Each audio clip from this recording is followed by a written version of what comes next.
May in Central Florida can be as hot as summertime, but not this Sunday afternoon. I was only at the location for a minute when I heard Q453 rumbling on the other side of I-4.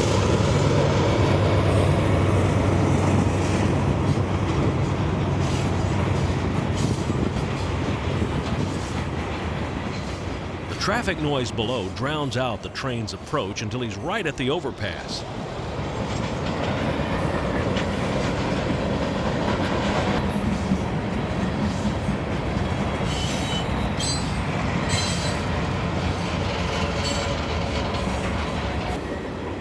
.453 was only 3,100 feet today. Not much business for South Florida, but those loaded lumber center beams are always a welcome sign that Florida's housing industry is slowly reawakening. The location is milepost AR 854 on the Vitis subdivision. I discovered this Lakeland spot 10 years ago as the crossing at Bella Vista Road. The crossing has since been closed and traffic rerouted to Fairbanks Avenue, but the shot remains. Warning signs signaled recent track work on the bridge, though that yellow one on the left was a new one for me. Not sure why 2 signs are required here. I knew that 453 would stop to change crews 2 miles to my south at Lakeland Junction, but did not know the outbound crew was waiting and ready to go, and that a 3,100-foot freight train takes almost no time to get going again. It was Park Spur, 5 miles east of Lakeland, before I caught up to 453 again. His speed limit here was apparently greater than mine. CSX 453, 20 clear Park Spur, northbound car code, CSX 760 on that. A turn on Wrecker Highway let him get ahead again. I've already seen this train. Why am I chasing him? I'll answer that maybe after I get around these slowpokes in South Auburndale. CSX 453, 20 medium proof medium, Auburndale connection. All the way down Wrecker and across Lake Ship Road, I'm at Winter Haven before I'm ahead of Q453 again, and not even very far ahead. Plus, there's a whole railroad between me and the train I'm chasing. That's the Florida Midland Short Line in the foreground. Their main business these days is ethanol. They get a huge unit tank train several times a month.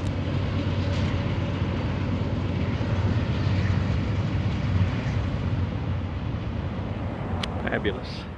With 453 in the wind towards Lake Okeechobee and the Florida Everglades, I drifted down to the Winter Haven defect detector.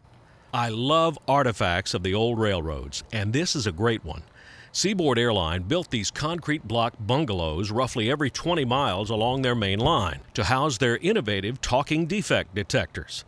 For the first time, crews could hear a readout of the hotbox and dragging equipment check over their radios in the engine and the caboose, rather than just see the OK indication from a white light on the bungalow. The technology remains today.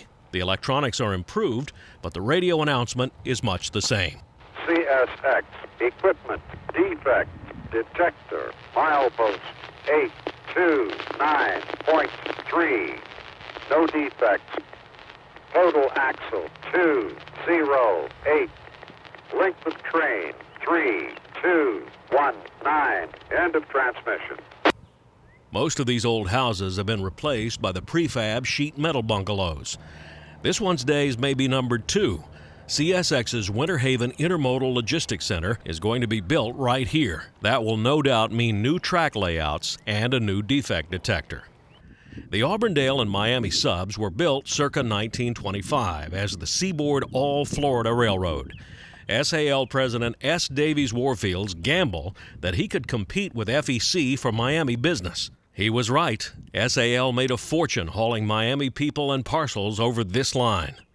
But the All-Florida Railroad is quiet this afternoon, giving me time to set up for Amtrak 92 at the Winter Haven station. Winter Haven has elements of SAL's classic Spanish architecture with improvements made through the SCL and Amtrak years.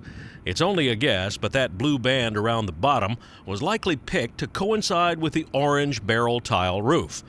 Orange and blue are Florida Gator colors, and Polk County is squarely in Florida Gator territory. The Amtrak Arrow is still up and well maintained.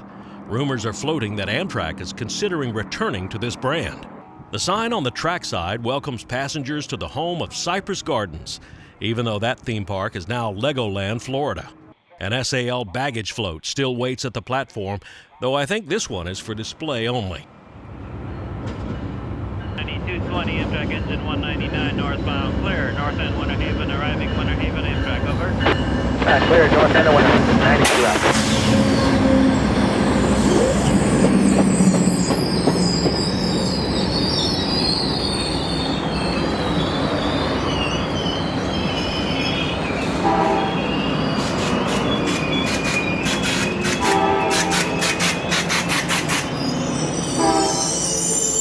At 4:45 p.m., the northbound Silver Star arrives at Winter Haven. The station stop lasts not much longer than 2 minutes, and 92 sprints off towards Tampa. I-92 platform clear, we're all in the clear. Let's depart Winter Haven, late in the block. 92 okay to depart Winter Haven, delayed in block.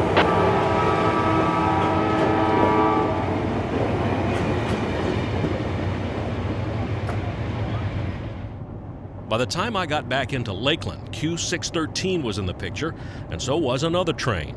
613 is a Waycross to Mulberry daily, hauling Bone Valley supplies and returning empties. He had already cleared Lakeland Junction when I crested the hill on US 92. I would have to catch him at Wabash Avenue.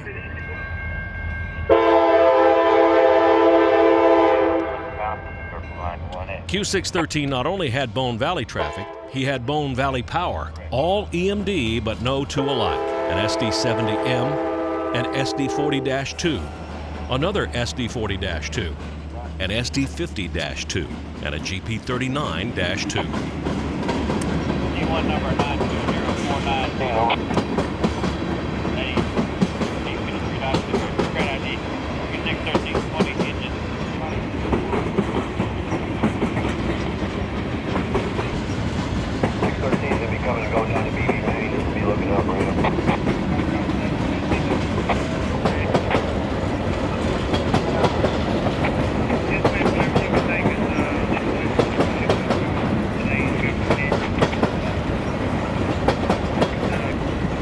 The other train was X789, and while I was shooting Q613, 789 was slipping past 613's bottom end at South Lakeland. But he'd have a slow start climbing up the hill there. Wrong. A light engine move to Waycross, 789 didn't have a slow start from anywhere. He whizzed by 10th Street almost before the gates could come down, and way before I could get my camera from the back seat.